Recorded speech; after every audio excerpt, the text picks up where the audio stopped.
Dan itu rasa itu, ingat, rasa tidak pernah salah. Kalau Anda punya rasa, rasa itu tidak salah. Yang salah adalah orang yang menggunakan rasa itu. Saya kasih contoh. Kalau kita rasa lapar, salah atau tidak? Kalau makan nasi langsung di piring, salah atau tidak? Berarti rasa salah atau tidak? Salahnya orang yang menggunakan rasa itu.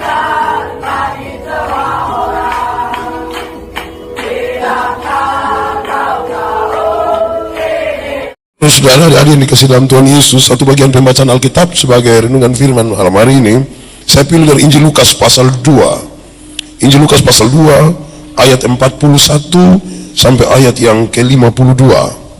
Injil Lukas pasal 2 ayat 41 sampai ayat ke-52. Firman Tuhan berkata demikian, Yesus pada umur 12 tahun dalam bait Allah. Tiap-tiap tahun orang tua Yesus pergi ke Yerusalem pada hari raya Paskah. Ketika Yesus telah berumur 12 tahun, pergilah mereka ke Yerusalem seperti yang lazim pada hari raya itu.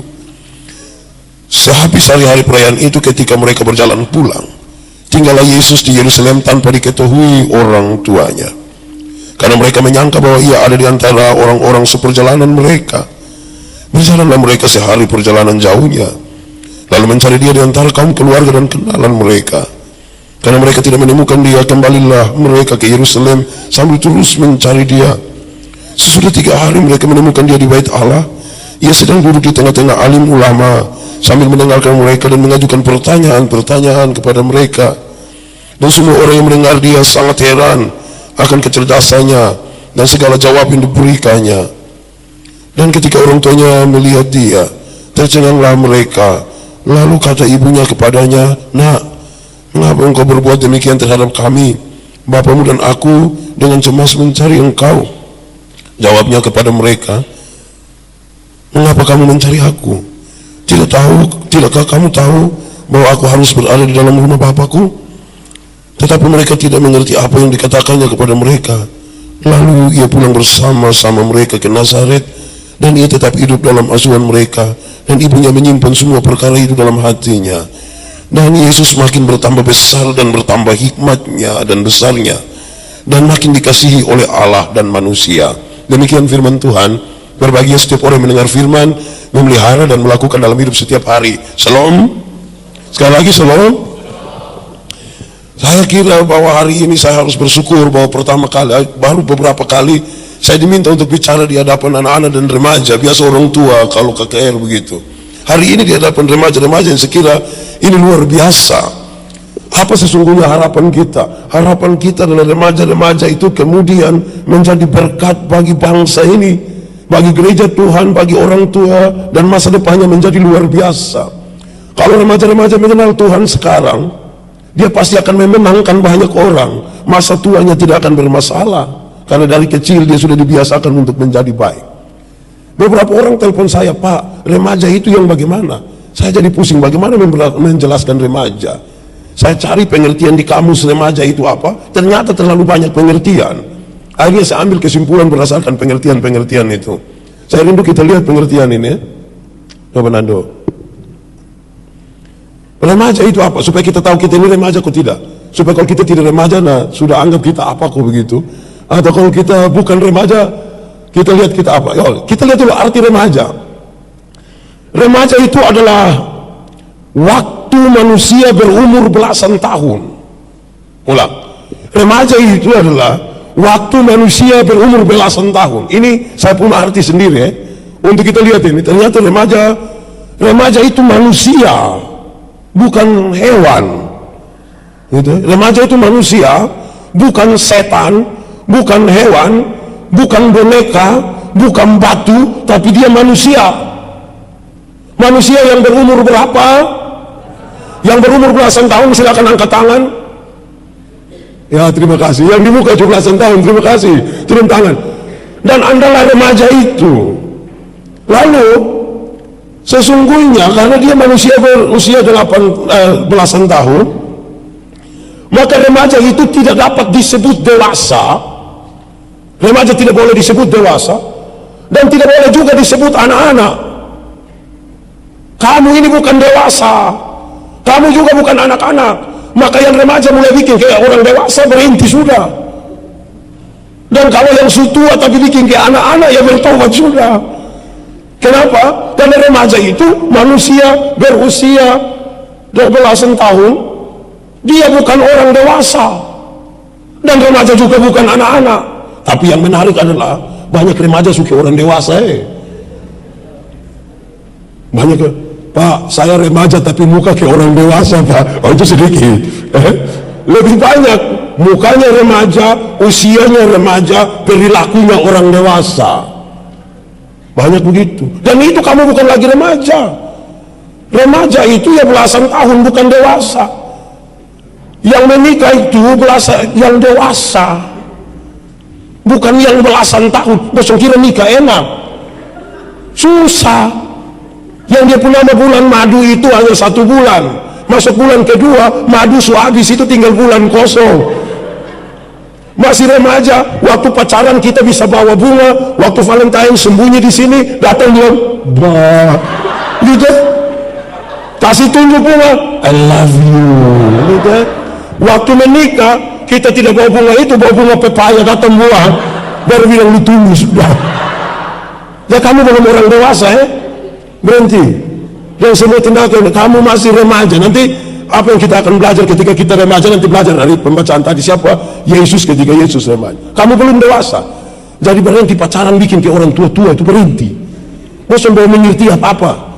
Ini berkenal satu anak tukang ojek, dia gelisah sekali, pulang di rumah dia bikin status, terserah kasar. Siapa yang begitu? Angkat tangan. Kamu belum dewasa, belum dewasa, belum mengerti banyak. Yang kedua, tetapi ingat, kamu juga bukan anak-anak. Kamu bukan anak-anak. Yang masih kencing tempat tidur, angkat tangan. Ada kok? Itu anak-anak. Yang remaja sudah tidak lagi kencing di tempat tidur. Yang remaja harusnya sudah mencuci dia pun pakaian sendiri. Tidak bisa dia buka dulu. Masih ada yang begitu? Yang begitu angkat tangan. Tidak ada, Tuhan tahu. Ya, kamu bukan dewasa, tapi kamu juga bukan anak-anak. Lalu apa yang terjadi sekarang, Nando? Karena dia bukan remaja, bukan juga anak-anak, maka ini masa peralihan manusia dari anak-anak menuju dewasa. Dan karena ini sebuah masa peralihan, ini masa yang paling sulit. Di masa transisi ini banyak remaja kacau. GALAU dibaca. Yang galau angkat tangan. Kelihatan sekali ya. Di masa ini masa yang sulit karena dia masa transisi, perpindahan dari anak-anak yang masih suka dimanja, masih suka bataria, suka begini-begini, kepada satu masa di mana dia harus bertanggung jawab terhadap dirinya. Lalu apa yang paling sulit di masa ini? Di masa ini ada 2 masalah yang paling serius. 1, masalah remaja itu, 1, cinta dan hawa nafsu. Ini masalah pertama. Angkat tangan yang sudah ada pacar. Nah, sudah saya balik. Angkat tangan yang belum ada pacar. Turun tangan. Kasihan muka begini tidak ada pacar. Tapi kalau ada, siapa yang mulai rasa ada getaran-getaran sedikit, angkat tangan. Nah, terima kasih, jujur sekali. Wah, itu Kevin, luar biasa itu. Dia mulai rasa ada getaran. Siapa yang kalau di sekolah itu orang tidak ada kerasa ada sesuatu sekali yang bilang. Angkat tangan. Ada? Ya, Yosua jujur. Kakak lagi jujur. Tepuk tangan dulu, tepuk tangan dulu. Nah, itu luar biasa. Dan itu rasa itu, ingat, rasa tidak pernah salah. Kalau Anda punya rasa, rasa itu tidak salah. Yang salah adalah orang yang menggunakan rasa itu. Saya kasih contoh. Kalau kita rasa lapar, salah atau tidak? Kalau makan nasi langsung di piring, salah atau tidak? Berarti rasa salah atau tidak? Salahnya orang yang menggunakan rasa itu. Tapi kembali, oh ada kita teman-teman datang, kita tunggu ya. Mari silakan masuk. Itu juga usia sama, belasan tahun. Itu dihitung dari 10 tahun lebih 1 hari ke atas. Ada di sini yang di bawah 10 tahun, angkat tangan. Pak, saya umur 9 tahun, muka saya yang ke 19, Pak. Tidak apa-apa juga saya. Oke, baik. Kita lanjutkan ya, biar mereka sama-sama. Oke, Nando kembali ke tadi. Masalah pertama adalah cinta dan hawa nafsu. Masalah yang sebentar itu. Sabar dulu, Nando buru-buru sekali. Ulang kembali. Yang kedua, ulang kembali satu lagi. Yang kedua, masalah kita adalah gaya hidup. Masalah yang pertama di remaja, karena dia ada pada masa transisi, apakah dia anak-anak atau orang dewasa, dia berjumpa dengan dua persoalan ini. Tadi ada buku tuh yang dikasih, catat. Ya, masalah pertama cinta dan hawa nafsu. Masalah yang kedua adalah gaya hidup. Anda lihat ya, God di sini, turun God di sini, masuk di sini. Gaya hidup ya. Apalagi gaya hidup. Baju satu ini turun ke sini, ini ke sini. Di sini warna merah, di sini hijau, di sini kuning. Orang kira burung nuri ya. Tidak apa-apa. Ya, gaya hidup. Masalah kita ada di situ. Lanjut Nando. Sekarang kita lihat satu-satu Nando. Jangan buru-buru, satu. Ya, cukup. Tangan jangan terlalu cepat. Di sesi ini masalah besar. Ketika Anda mulai merasa suka kepada lawan jenis, kalau dia tidak suka, maka Anda pulang kan makan tidak suka kan? Kalau dia suka juga, Anda pulang tidak bisa makan kan? Karena hanya mau dikaca setiap hari. Siapa yang malam-malam tidak tidur tapi hanya BBM, angkat tangan. Angkat tangan. Siapa yang malam-malam tidak tidur tapi hanya kerja bikin status, angkat tangan. Siapa yang tadi baru orang bilang ke dia bilang non.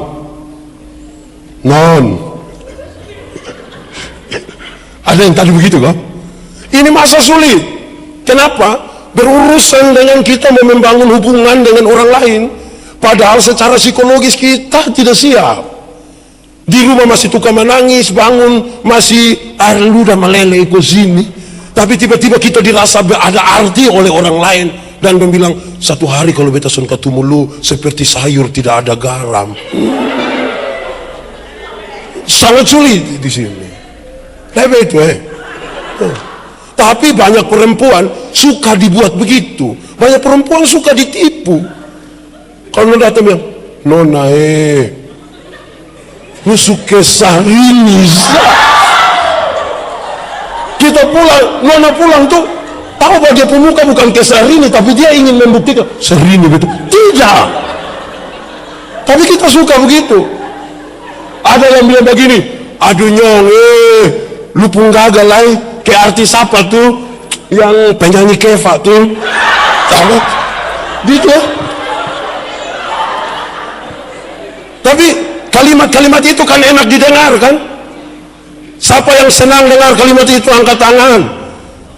Siapa yang tidak senang dengar angkat tangan. Siapa yang tidak tahu dia senang kok tidak angkat tangan. Nah itu lebih parah itu dari yang itu. Ya. Ini soal. Yang kedua lewat satu. Ya, gaya hidup.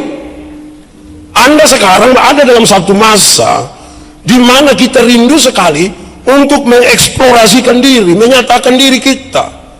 Kalau Anda ketemu kaolan di mana-mana, kaolan pun gaya itu selalu hip hop. Gitu ya, gaya gitu. Ada yang anak pang begitu, hitam semua. Ini juga hitam, gitu ya, pang begitu. Ada yang dia suka hanya pakai jeans gitu ya. Ada yang dia suka pakai, kan gaya, sekarang gaya. Ada yang dia suka celana yang terobek-terobek. Dia datang sampai, kenapa tuh?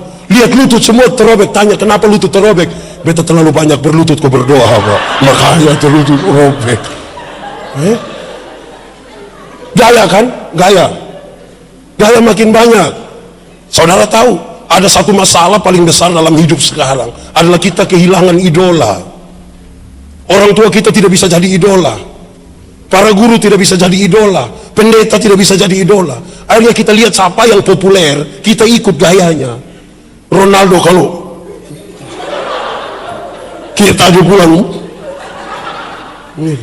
Kita kehilangan idola. Anda tahu bahwa ini masa sulit kan?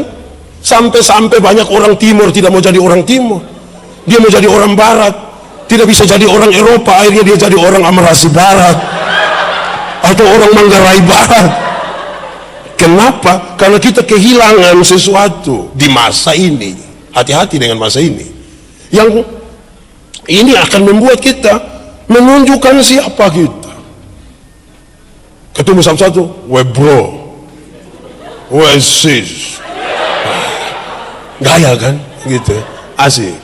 Sehari ini begitu kalau dia omong tuh harus belum cinta Laura lah. Dan kita rindu untuk selalu ada itu. Kenapa? Gaya hidup membantu untuk memberi ruang orang-orang mengeksplorasikan dirinya, menyatakan dia siapa. Tapi salah di sini, salah di ini dua hal. Anda jadi begini, Nando lewat. Salah di sini, ini. Angkat tangan yang mau jadi begitu. Itu, atau siapa punyong yang begitu, angkat tangan. Itu anak gaul kan? Gaul sekali. Dia pun celana agak beres di sini ya, di sini agak besar. Lihat tuh, luar biasa. Salah di dua tempat ini, kita akan menjadi bermasalah di sini. Saudara-saudara, karena itu remaja-remaja perlu memahami siapa dirinya di hadapan Allah. Dan saya perlu bertanya bahwa apa lanjut? Menurut saudara, buat kamu, apakah arti remaja itu? Itu harus menjadi bagian dalam diri. Kita tidak bisa belajar dari orang lain. Akan ada banyak orang mempertontonkan sesuatu dalam hidupnya. Kalau dia orang yang kita suka, kita ikut gayanya. Tapi bagaimana dengan remaja-remaja Kristen sekarang? Semua orang agama apapun akan jadi remaja. Tapi bagaimana dengan remaja Kristen yang katanya mereka adalah pengikut Kristus? Kalau Anda rindu dimenangkan, Anda rindu nanti kemudian memenangkan orang lain. Kita tidak bisa belajar dari orang lain selain kita belajar dari Kristus, dan kita tidak mengalami yang itu laki-laki gaul yang tadi itu. Pembacaan tadi memberikan catatan bahwa pembacaan itu menunjukkan Yesus genap berusia 12 tahun. Remaja seperti Anda. Di usia remaja apa yang Yesus buat? Pembacaan tadi menyatakan bahwa Yesus ada di bait Allah. Bahkan ketika dia punya orang tua meninggalkan dia sampai 3 hari, Yesus masih tetap di bait Allah. Pak, saya juga rindu di bait Allah, Pak. Saya juga rindu di dalam gereja Tuhan. Tapi apa yang bisa mempengaruhi saya ada di situ. Kita belajar sesuatu dari Yesus. Sebab apa? Yesuslah harus menjadi tokoh idola dari tiap-tiap remaja. Remaja sekarang kan paling suka ada punya tokoh idola. Yang suka ada yang dia punya idola Tom, ada yang idolanya Jerry, ada yang Tom and Jerry, begitu. Tapi dia rindu idola. Saya ingin mengatakan, idola kita harusnya Yesus. Kita belajar ketika Yesus ada di usia remaja. Apa yang ada pada diri Yesus? Nando lewat. Ya. Pertumbuhan Yesus di usia remaja, pada saat Anda membaca bagian tadi, 1, Nando, menurut pembacaan tadi, Lukas pasal 2 ayat 52. Lukas pasal 2 ayat 52, 1. Yesus punya fisik dan rohani berimbang. Saya sengaja pakai gambar itu untuk Anda melihat bahwa Yesus sungguh-sungguh. Ketika orang tanya, mana Yesus? Orang langsung lihat. Saya tanya, Yesus yang mana? Yesus yang mana? Yang pakai baju warna? Kenapa Anda tidak sebut yang baju merah sini? Tua, Berarti secara fisik Yesus benar-benar ada pada usia remaja. Bukankah remaja sekarang banyak yang usia remaja penampilannya orang tua? Angkat tangan yang begitu. Yang dia remaja tapi bikin ke nenek-nenek atau ke tante-tante. Secara fisik dia bertumbuh normal sebagai remaja. Muka masih merah-merah. Orang ketemu mau cubit. Tapi secara rohani sangat berimbang. Kenapa? Karena dia ada di bait Allah. Menurut pembacaan tadi, dia terus bercerita tentang firman Tuhan. Dia terus bertanya kepada para alim ulama tentang firman, membuat dia dari segi fisik dan rohani berjalan berimbang. Kenapa remaja-remaja kita mengalami banyak masalah? Karena dia lebih banyak memperhatikan penampilan fisiknya dan bukan penampilan dia secara rohani.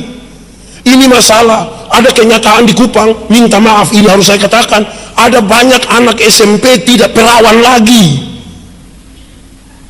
Ada banyak anak laki-laki usia SMP mulai kenal bagaimana bermain seks. Kenapa? Karena pertumbuhan fisik dan rohaninya tidak berimbang. Dan itu masalah bagi saya dan saudara.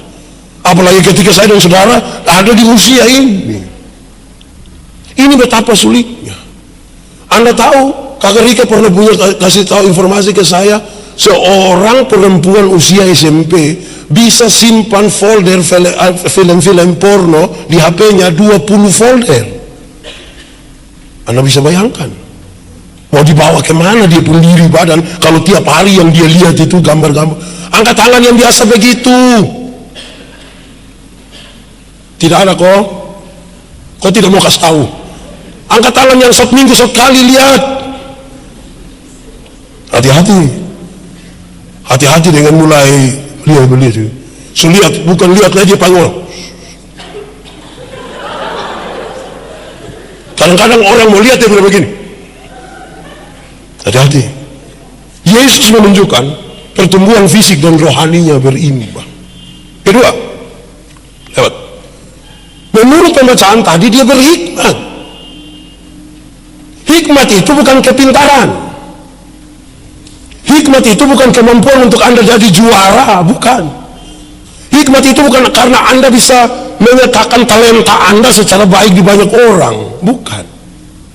Hikmat itu adalah anugerah yang Tuhan kasih supaya orang bisa mengelola hidupnya dengan sempurna, dengan baik dan berkenan kepada Tuhan. Itu hikmat. Dan hikmat itu diberikan oleh Tuhan bagi orang-orang yang rindu menemukan itu. Kalau kita baca Amsal pasal 1 ayat 7, dia bilang, permulaan pengetahuan ialah takut Tuhan. Jadi kalau Anda rindu menjadi orang yang sangat pintar, menguasai segala sesuatu secara baik, dan kemudian apa yang saudara tahu itu memenangkan orang lain, menjadi berkat bagi orang lain, mulailah dari takut akan Tuhan. Sebab kalau itu, Anda lihat di Indonesia ada banyak orang pintar, tapi kepintaran mereka tidak bisa memberkati orang lain. Banyak orang yang luar biasa kepandaiannya, tapi kepandaiannya menjadi masalah bagi dirinya dan bagi bangsanya, bagi keluarganya. Anda lihat banyak orang yang sukses, artis-artis itu kan kurang cantik kan mereka, cantik, kurang kaya kan mereka, kaya. Tapi berapa lama mereka bertahan menikah? Ada yang nikah ame sedikit langsung berhenti toh. Apakah itu contoh yang baik? Tidak. Makin menunjukkan mereka tidak punya hikmat. Hikmat menolong kita untuk memahami persoalan demi persoalan, kita menyelesaikannya secara baik dan berjalan kepada apa yang Tuhan siapkan sebagai damai sejahtera bagi kita. Yang ketiga, yang terakhir, Alkitab tadi mencatat bahwa di usia itu Yesus sangat dikasihi oleh Tuhan dan manusia. Saya ingin mengatakan bahwa Yesus itu Tuhan, tapi dalam konteks dia sebagai manusia biasa, karena Yesus itu adalah Allah yang sejati sekaligus juga manusia yang sejati. Dalam kemanusiaannya yang sejati, yang tanpa dosa, dia sangat dikasihi. Dia tidak ada orang cari, Andi di mana Tapi terkujuk kalau orang bermasuk pintu, baru orang bilang begini, itu satu sudah tembok tempi mana kok. Rupa-rupanya dia tidak terlalu disukai oleh banyak orang. Cerita Alkitab tadi mengatakan Yesus itu sangat dikasihi oleh Tuhan dan manusia. Siapa yang rindu dikasihi oleh Tuhan dan manusia boleh angkat tangannya. Silahkan turun tangan. Sebentar kita doakan Karena ini semua sebuah proses. Anda harus menerima itu, karena itu yang Tuhan siapkan bagi saya dan saudara. Betapa enaknya ketika kita ada dan orang begitu mengasihi kita, orang senang menyambut kita. Sebuah kebanggaan yang tidak bisa terbeli dengan uang. Gitu. Ya. Lalu terlepas dari Yesus itu Tuhan, apa yang membuat Yesus sampai bisa jadi begini? Yesus ada dalam sebuah kelompok masyarakat. Yesus lahir sebagai satu orang Yahudi, dan mari kita lihat tata cara orang Yahudi hidup. Sebab dalam satu lingkungan yang baik muncul orang-orang yang baik. lingkungan tidak baik bisa muncul juga orang baik, tapi itu parah-parah juga. Kita lihat bagaimana orang Yahudi kemudian menjadi begitu luar biasa. Dando, kita lihat lewat sedikit Dando. Kita lihat tahapan-tahapan belajar orang Yahudi. Yesus besar dalam budaya ini, supaya kalau ada yang salah dari kebudayaan kita, dari kebiasaan kita pakai cara Yesus ini untuk kemudian kita menjadi orang yang berhikmat, yang tumbuh secara fisik dan ini spiritualitas yang baik, sekaligus juga dia dikasihi oleh Tuhan dan manusia. Satu, ini orang Yahudi di usia 5 tahun, orang Yahudi itu membaca dan menghafal Taurat sampai tuntas, 10 hukum. Di bagian sini saya tanya, siapa yang sudah tahu 10 hukum dari pertama sampai habis, angkat tangan. Siapa yang tahu 2 sah? Di sini, yang sudah tahu 10 hukum dari hukum pertama sampai habis? Di sini dari 10 hukum pertama sampai habis, ada yang tahu? 1 tahu, luar biasa, terima kasih. Yang di sini sudah tahu 10 hukum? Oke, ada 1, terima kasih. Anda lihat sekian banyak yang ada, hanya 2 yang berani mengatakan dia tahu 10 hukum. Keluaran pasal 20 ayat 1 sampai 17. Jangan ada padamu Allah lain di hadapanku. Jangan membuat bagimu patung yang menyerupai apapun yang ada di langit, di atas, di bumi, di bawah, atau di dalam air di bawah bumi. Jangan sujud menyembah kepadanya atau beribadah kepadanya. Jangan menyebut nama Tuhan Allahmu dengan sembarangan. Ingatlah dan kuduskanlah hari Sabat. Hormatilah ayah dan ibumu supaya lanjut umurmu di tanah yang diberikan Tuhan Allahmu kepadamu. Jangan membunuh, jangan bersinah, jangan mencuri, jangan mengucapkan saksi dusta, dan jangan mengingini apapun yang dipunyai sesamamu. Anda usia belasan tahun belum menguasai semua. Orang-orang Yahudi umur 5 tahun beres 5 tahun. Kita pun anak-anak yang umur 5 tahun bukannya hafal jangan mencuri, jangan membunyi, dan bilang cogona goyang inul dong. Jadi anak bangun. Kita juga senang sekali lihat. Orang-orang tua bukan mengajar anak untuk memahami apa yang baik itu supaya kemudian mereka dimenangkan. Tapi banyak orang tua dipanggil di anak tidak bagus kadang-kadang berpikir main gila, padahal itu buruk sekali. Itu anak harus kita panggil sayang. Tapi banyak orang tua lihat di anak datang bilang keriting. Gitu. Kapan dia jadi baik? Siapapun bapak yang biasa begitu angkat tangan.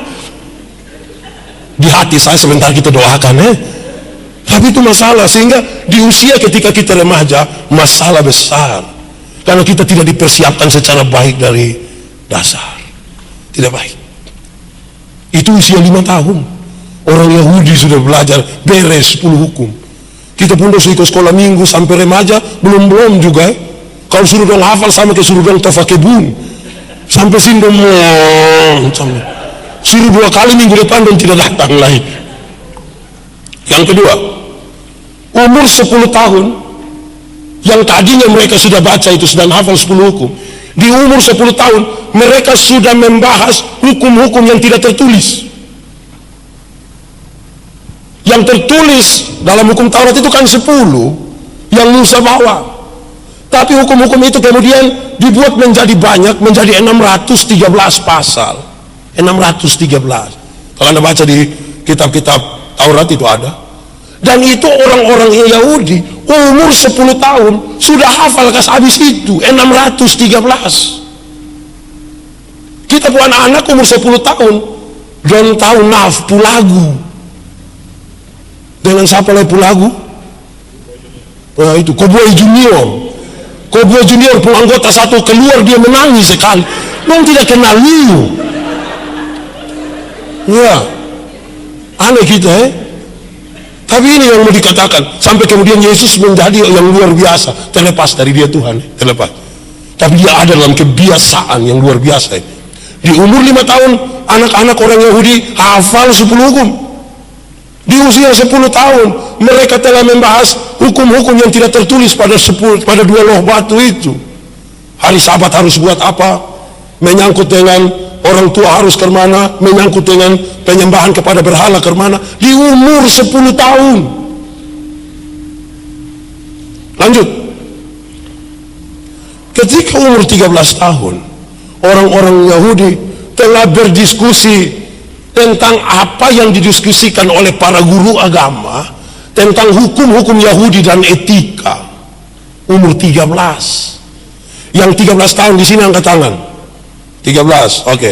Saya mau tanya kamu yang 13. Setiap kali ketemu kawan bawa mengapa? Novela.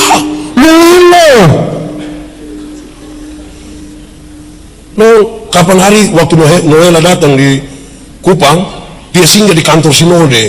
Waktu dia singgah banyak orang rindu sekali foto-foto de Noela, tiba di Noela. Beta pas berdiri beta bilang Noela, jangan terlalu percaya. Waktu itu dong ini banyak yang tidak pilih lu dan pilih Hussein. Tapi karena lu juara semua rindu. Di umur 13 tahun apa yang kita bicara? Makin banyak hal yang tidak karuan kan yang kita bicara. Akhirnya cinta kita bermasalah, gaya hidup kita bermasalah. Karena tepat di usia 13 tahun kita tidak lagi fokus pada hal-hal yang sebenarnya memberkati kita dan memberkati orang lain. Adik-adik lihat Yesus umur 13 dengan kelompok anak-anak orang Yahudi. Mereka telah berdiskusi tentang diskusi para guru agama tentang etika dan tentang hukum-hukum Yahudi. Akhirnya orang Yahudi itu sekarang dia hanya satu kelompok kecil di tengah-tengah 14 negara Arab yang begitu luar biasa. Tapi siapa berani ke skala mereka? Agak sulit, karena mereka sangat sulit. Mereka tahu siapa diri mereka. Berikut. Di umur 20 tahun, semua orang-orang Yahudi sudah belajar tentang tafsir ayat-ayat kitab suci. Tafsir. Ketika Yesus bilang gigi ganti gigi, mata ganti mata, mereka belajar tafsirnya. Kenapa Tuhan bilang gitu? Ketika ada ayat bilang ingatlah dan kuduskanlah hari Sabat, 6 hari lama yang kau bekerja, dan mereka cari tafsirnya. Kenapa? Apa maksud Sabat? Hormatilah ayahmu dan ibumu. Dia tanya kenapa? Mereka belajar tafsir ayat-ayat. Umur 20 kita cari majelis tidak susah ini. Beda dengan kita remaja. Yang katekisasi angkat tangan. Yang katekisasi silakan turun. Banyak anak-anak katekisasi diminta berdoa di sini, dia datang sama ke dia baru kena pukul. Dia, kalau dia sempat berdoa, biar ada AC besar dia pasti keringat. Dan dia turun, dia tanya di kawan, tadi berdoa baik kok. Belum mereka belum tulis memang dia pun doa gitu. Umur 20 tahun. Di 20 tahun, Nando lanjut. Di 20 tahun, seseorang harus memasuki sekolah Yahudi. Masuk, harus. Supaya mereka secara sadar dari apa yang mereka diskusikan tentang ayat, dari apa yang mereka diskusikan tentang apa yang dikatakan oleh para guru agama, dari apa yang mereka bicarakan tentang 613 pasal yang lain, dari apa yang disebutkan dalam hukum Taurat, itu mereka ada dalam sebuah sekolah. Luar biasa kan? Berarti tidak ada waktu yang terbuang dalam perjalanan mereka dari etape ke etape. Kenapa? Masuk umur 21 mereka dewasa. Masa anak-anak mereka 5 tahun beres.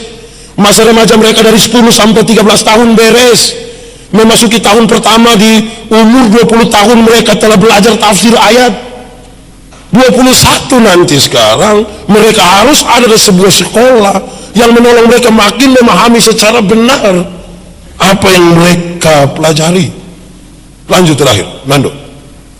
Nanti di umur 30 baru boleh, Anda lihat, belajar sekian lama dari umur 5 tahun sampai umur 20 tahun, mereka baru boleh mengajar di depan umum umur 30. Kita pun pergi sekolah 3 bulan nggak tahu ngomong halo. Luar biasa sekarang. Kalau Anda baca kitab Lukas, kasih tahu ketika Yesus mulai pelayanannya, setelah Yesus dibaptis, dia masuk ke Yerusalem, dia masuk ke Bait Allah, dia ambil gulungan kitab Yesaya, dia mulai membaca. Setelah membaca dia bilang, pada hari ini genaplah firman Tuhan itu.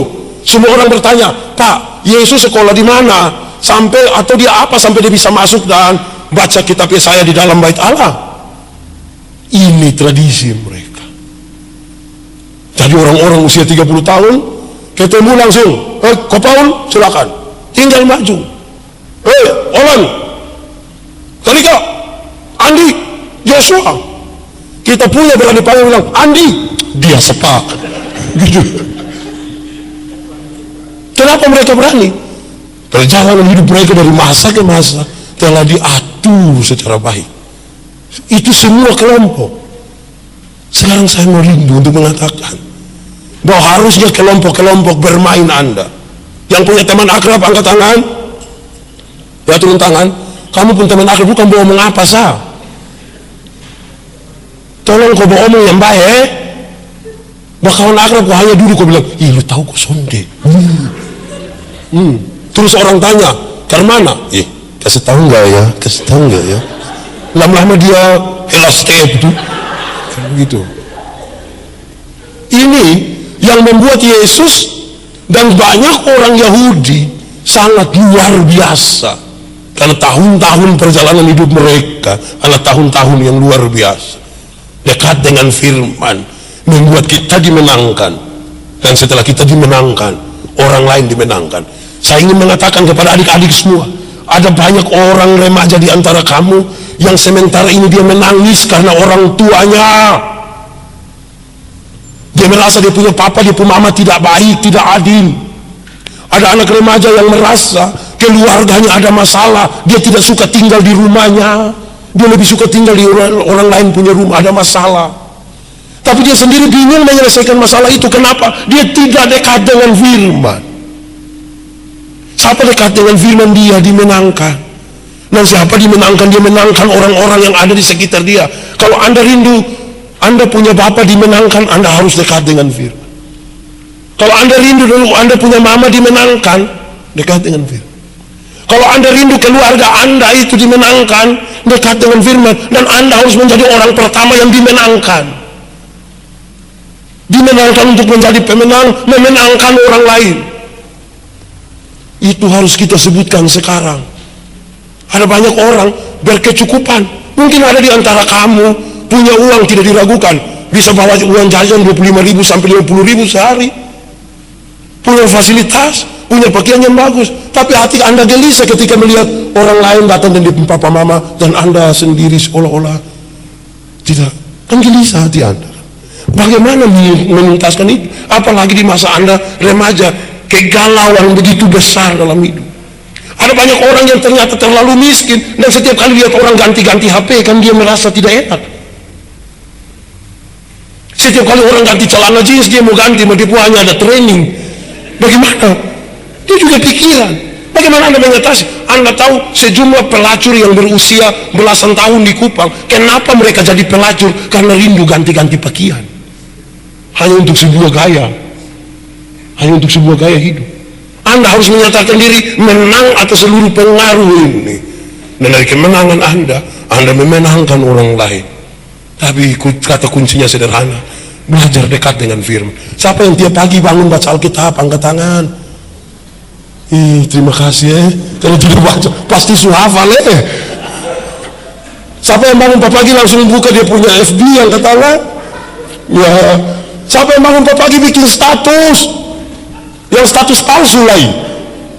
Kadang-kadang orang dong lanjutkan yang kirim ke kita BBM atau SMS tuh. Itu juga bukan dong yang bikin, dong teruskan. Mau jadi apa kita? Ada banyak hal yang tidak terselesaikan di sisi ini. Ketika Anda remaja dan Anda tumbuh menjadi pribadi yang sebenarnya tidak normal. Secara fisik Anda baik sekali, cantik sekali, luar biasa sekali, tapi dalam ancur toh, seperti kita tidak bisa menikmati hidup ini lagi, lebih baik mati sendiri. Gitu. Oke, beberapa hal yang harus dipelajari, Nando. Catatan perlu diperhatikan.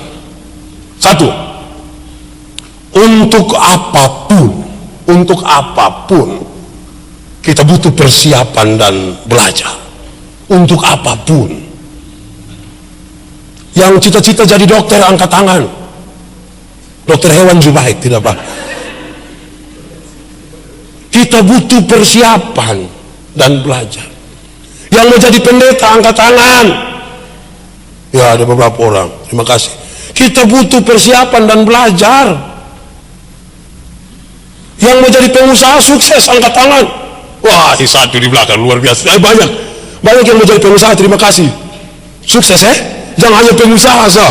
Terus kita tanya, lu usaha apa? Semua usaha semua. Tapi model begini, siapa ini? Dari pengusaha itu sukses jangan hanya begitu sukses semua. Itu kalau bisa sampai begitu, tanda tidak sukses satu pun itu Yang rindu jadi suami yang baik, angkat tangan. Ya, turun tangan. Yang rindu jadi istri yang baik, angkat tangan. Yang ini dong tidak rindu, bos mau jadi apa?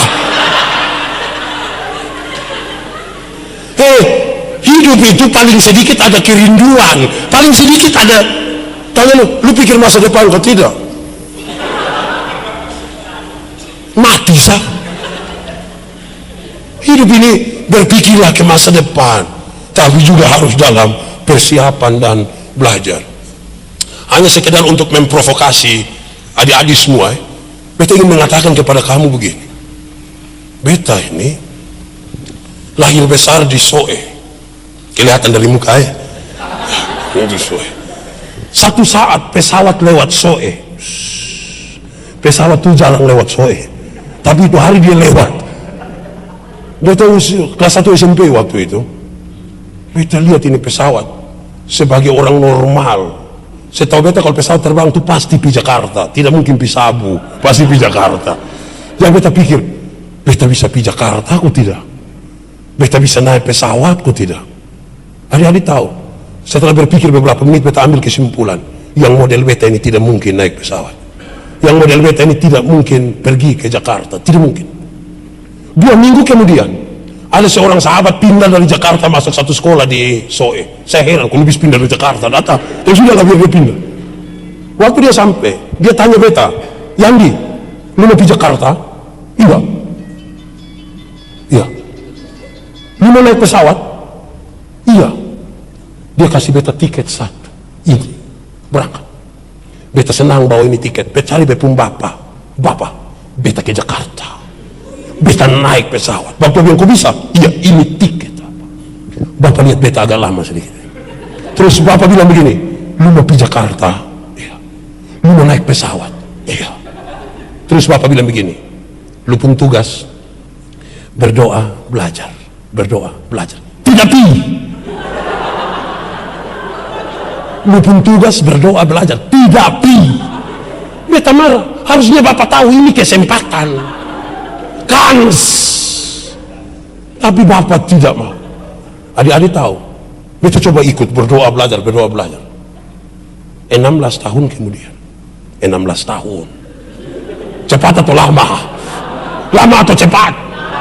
Kalau kita pacaran 2 minggu cepat atau lama? Kalau tahan lapar 2 minggu cepat atau lama? Berarti 2 minggu cepat atau lama?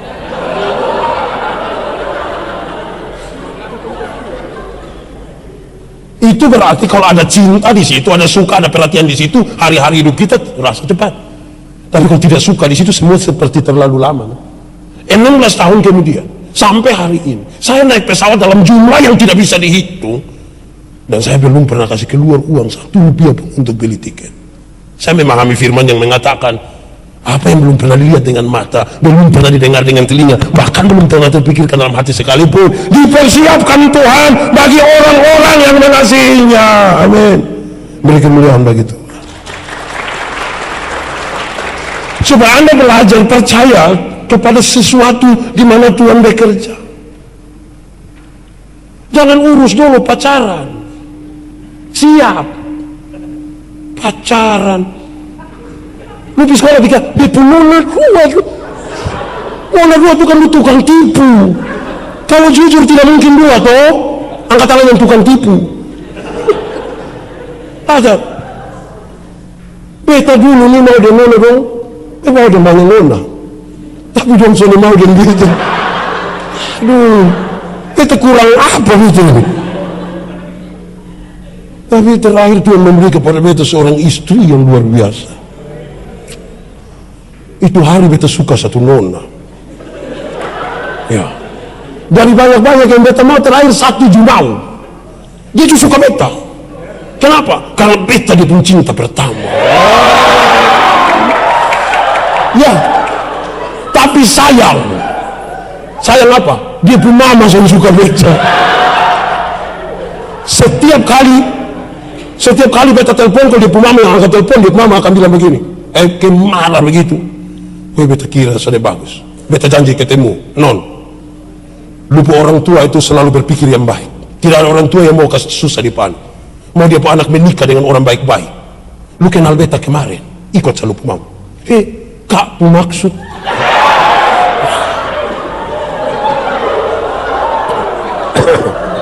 Kak pun maksud. Beta bilang, kita putus. Putus? Iya putus. Waktu omong putus tuh, beta, kita putus. Tapi malam hari itu beta pulang, bahu mulai jatuh belum. Malam itu beta sudah bisa makan, sudah bisa tidur. Beta mulai memahami galau dari tahun 97. Sudah bisa makan, sudah bisa tidur. Kalau sudah bisa itu, nah botol yang hidup zaman dulu ini, sudah boleh omong cinta-cinta dia orang tua. Lu berani omong orang tua dan cinta, dia akan bilang, sekolah cinta-cinta lu. Tidak bisa. Tapi malam hari itu terpaksa harus bicara. Beta kasih bangun beta pun bapak, bangun dulu. Bapak bilang kenapa? Bapak berdoa kasih beta dulu. Bapak bilang doa apa? Beta bilang begini, itu perempuan bikin beta kacau, Bapak. Kacau. Bapak bilang oke, baik kita berdoa. Bapak pun doa, beta sana akan lupa. Dia ingat sekali. Bapak doa sepotong, Bapak pun doa bilang begini, Tuhan, jauhkan itu perempuan dari sepupu anak. Tuhan, jauhkan itu perempuan dari sepupu anak. Harusnya Bapak doa, lembutkan dia pun mama pu hati. Kok ini Tuhan jauhkan itu perempuan dari sepupu anak? Saya kecewa. Tapi dalam perjalanannya 12 tahun kemudian, 12 tahun itu cepat atau lama? Kalau orang hidup hanya 4 bulan, cepat atau lama? Kalau orang perut sakit 4 bulan, cepat atau lama? Berarti 4 bulan cepat atau lama? 12 tahun kemudian, ketika beta menikah dengan beta pu istri, baru beta mengerti kalau itu hari ikut beta pu mau. Beta kira itu yang paling bagus. Beta tidak akan pernah menemukan yang ini nih yang Tuhan siapkan.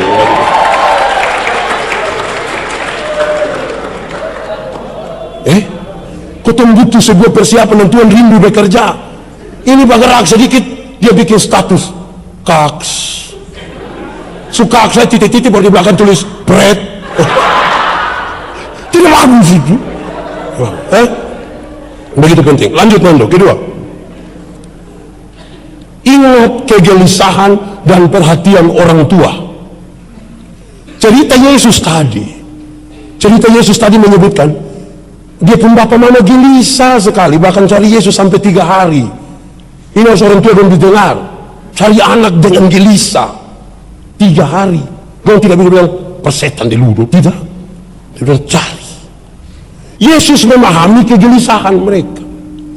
Adik-adik semua, bosong harus ingat, orang tua mungkin tidak pernah bilang ke kamu, tapi tiap-tiap saat mereka sangat gelisah dengan kamu. Kamu di mana? Dengan siapa? Berbuat apa? Orang tua bertanya-tanya itu. Ada yang tahu lagu itu? Coba nyanyikan sepenggal. Kamu di mana? Dengan siapa? Dong hafal ini. Hukum Taurat dong saya hafal. Dong hafal ini. Orang tua gelisah.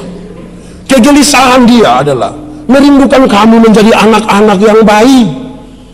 Tidak ada satu orang tua pun yang memikirkan buruk bagi anak-anak. Rindu baik. Tapi kadang-kadang kosong marah-marah sendong toh. Sebentar didoakan kasih hilang itu setan di sini.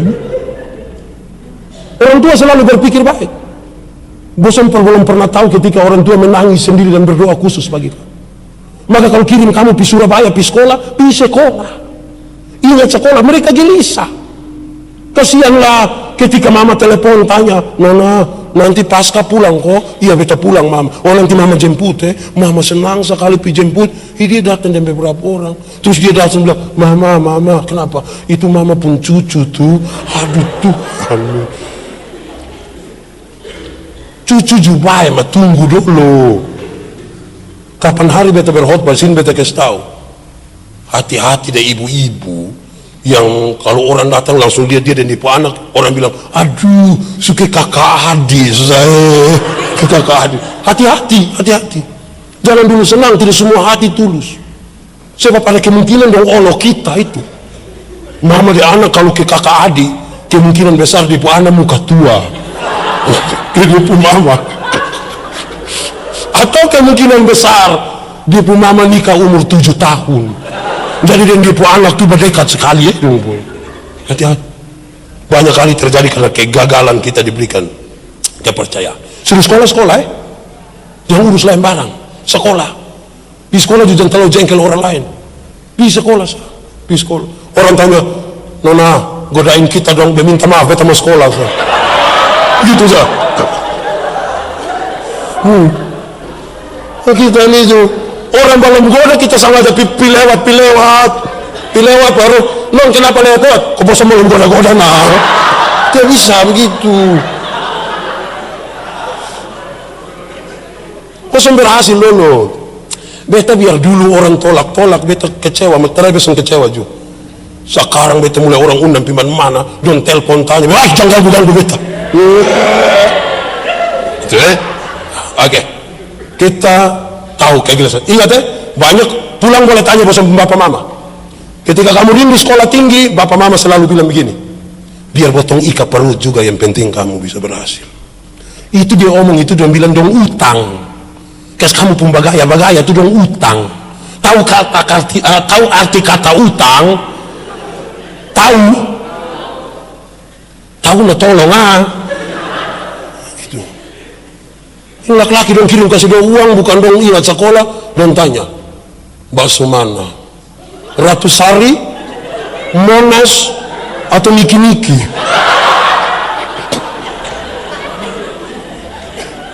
orang tua tuh gelisah dengan kita bosan keluar malam orang tua gelisah. Kadang-kadang orang tua itu harus menyempatkan diri antar jemput tuh karena bosan suka atau bosan rindu jalan sendiri tuh supaya orang ganggu bosan tuh orang tua gelisah. Perempuan dong, kamu ingat besok-besok kamu melahirkan baru kamu tahu betapa susahnya itu mengasihi anak. Tanya bosan mama pulang tanya duduk di depan kaki bapak mama kaki itu tapi tanya dia baik-baik. Jelas Oke, terakhir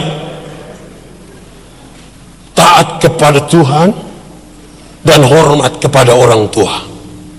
Ini pesan yang tiap-tiap saat dibicarakan harusnya. Taat kepada Tuhan itu rajin gereja, rajin berdoa, dekat dengan Tuhan. Taat kepada orang tua itu ya dengar-dengaran. Banyak orang anak sekolah kita ini yang sekolah di jauh, dong hanya telepon orang tua pada saat uang habis. Pas sudah kirim dong suruh lupa telepon. Mama yang telepon sudah terima kok belum? Sudah mama nanti besok baru telepon Besok dia telepon tuh pas uang habis untuk dia minta ulang. Anak sudah tahu diri begitu. Belajar kita belajar taat kepada Tuhan, taat kepada orang tua. Kalau bagaimana saya bisa mengasihi Tuhan kalau orang tua yang kelihatan saja tidak kita kasihi? Bagaimana kita bisa mengasihi Tuhan yang tidak kelihatan? Saya ingin kasih tahu adik-adik semua bosan bersyukur kalau bosan pun bapak mama masih ada. Sebab ada bosan pun teman-teman yang tidak lagi punya papa atau mama. Kesempatan hidup dengan mereka sekali. Dia sumati baru mau menangis sampai mau air mata darah pun sudah ada arti. Jadi kalau kamu masih ada orang tua, belajar taat kepada orang. Siapa yang tukang mas parak dia pun mama angkat tangan? Ada. Sebentar kita doakan. Terima kasih. Memang itu serius karena anak sekarang begitu. Kau tengok orang bilang, bapak dong dulu. Iya, kok bapak dong hidup di zaman batu nah. Kita sudah tahu mau ngomong apa. Akhirnya anak-anak sekarang tuh dong mas parak dong orang tua. Lu siap kau dan bapak mama pergi gereja. Nah sedikit tuh tangan dan terlepas buang semua baru dia taat Ingat, hidup bosong boleh punya mantan guru silakan. boleh punya mantan pendeta, boleh punya mantan kekasih, tapi kamu tidak akan pernah punya mantan orang tua. Tidak pernah punya mantan mama, tidak pernah punya mantan bapak. Biar di pemuka begitu pun, tetapi itu bosan pun mama, tetapi itu bosan pun bapak. Belajar untuk mengasihi dan menghargai mereka sekarang. Kamu diberkati. Siapa yang mengasihi orang tuanya, dia diberkati. Dan siapa yang diberkati, dia menikmati rencana-rencana Tuhan yang indah dalam hidupnya. Amin. Mari kita tunduk kepala sekarang di hadapan Tuhan. Kita angkat hati kita bagi Tuhan malam ini. Tiap-tiap pribadi, tiap-tiap anak, buka hati khusus bagi Tuhan. Sejenak kita putuskan semua pikiran kita dengan teman di samping kiri kanan kita. Kita hanya mau angkat hati kita bagi Tuhan malam hari ini. Kita mau percaya bahwa tidak kebetulan malam ini kita ada di tempat ini. Buka hati dan katakan kepada Tuhan malam hari ini, Tuhan, saya minta ampun. Dalam tahun-tahun yang Tuhan berikan buat saya, ternyata saya gagal, Tuhan. Gagal untuk menjadi anak-anak yang baik, yang mengasihi Tuhan, mengasihi orang tua. Saya tidak bersekolah dengan baik, padahal ada banyak orang merindukan sekolah. Saya yang diberi kesempatan. Saya mau minta ampun Tuhan, karena setiap kali saya marah terhadap orang tua saya merasa mereka tidak baik bagi saya. Saya mau minta ampun Tuhan, karena seringkali saya rindu supaya orang tua saya sama seperti orang tua dari teman-teman saya. Katakan kepada Tuhan malam hari ini jujur, Tuhan, saya berdosa. Saya berdosa, Tuhan. Saya rindu Tuhan pulihkan saya. Buka hati sungguh bagi Tuhan. Firman Tuhan berkata, kalau kamu mendengar suaranya, jangan keraskan hatimu. Jangan keraskan hatimu. Minta Roh Kudus melembutkan setiap hati yang keras. Minta Roh Kudus melembutkan setiap hati yang keras. Tapi satu hal tolong pastikan dalam hatimu sekarang, Tuhan mengasihimu. Tuhan mengasihimu. Tuhan mengasihimu. Harus dari hatimu sekarang Anda sadar Tuhan mengasihimu, dan dia pakai orang tua untuk mengasihimu. Dia pakai kesempatan sekarang ini untuk Anda merasakan dia mengasihimu. Bahkan ketika Anda merindu menangis saat ini pun, Tuhan tahu kepedihan hati. Buka hati, biar hati kita dimenangkan di dalam dia. Buka hati sungguh. Buka hati. Tuhan, saya mohon ampun, karena saya sering kali berdosa bagi orang tua, bagi kakak saya, bagi adik saya, bagi keluarga saya. Bukan. Tuhan tahu keadaanmu sekarang. Terus buka hati. Ku kasihi, ku percaya Tuhan.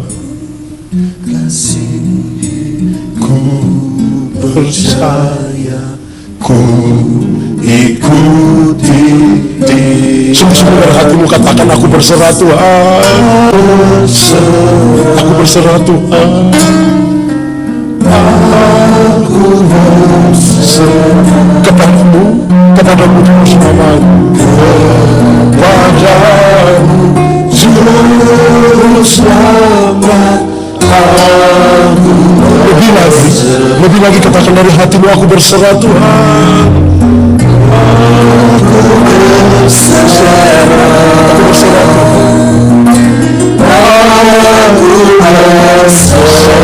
kepadamu, kepadamu juru selamat, kepadamu juru selamat. Aku berserah. Ucapkan hatimu bagi Tuhan. Saya rindu berdoa bagi saudara-saudara, bagi adik-adik semua. Tapi siapkan hati sungguh bagi Tuhan, dalam kesadaran bahwa Tuhan mengasihimu, orang tua mengasihimu.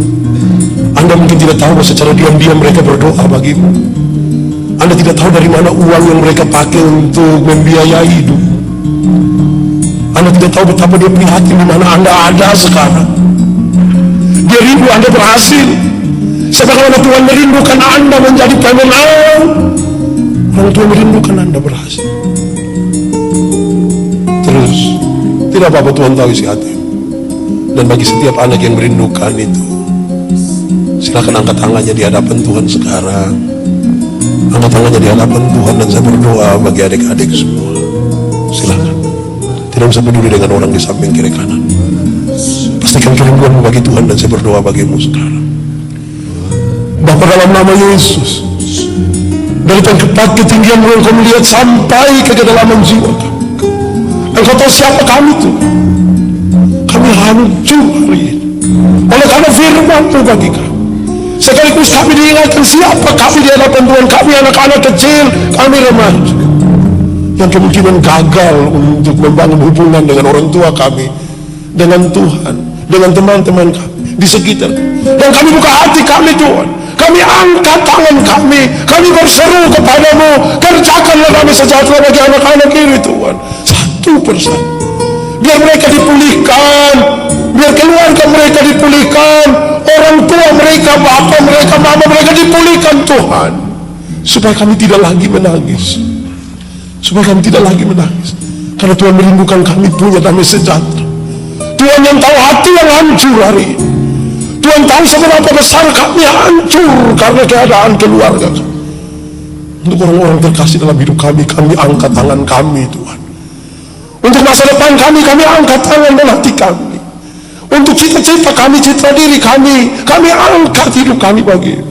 Kami mohon kepada mereka semua, curahkanlah bagi mereka damai sejahtera. Curahkanlah bagi mereka kesuksesan. Curahkanlah bagi mereka cinta kasih. Supaya di mana mereka ada, nama Tuhan dimuliakan. Terima kasih Engkau Bapa yang baik. Terima kasih Engkau Bapa yang baik. Terpuji nama Tuhan. Mereka terlalu banyak untuk hamba menjamah satu persatu, tapi Tuhan mengenal mereka lebih dari mengenal diri mereka. Damai-Mu terjadi atas mereka sekarang dan sepanjang masa. Terima kasih. Hamba selesai.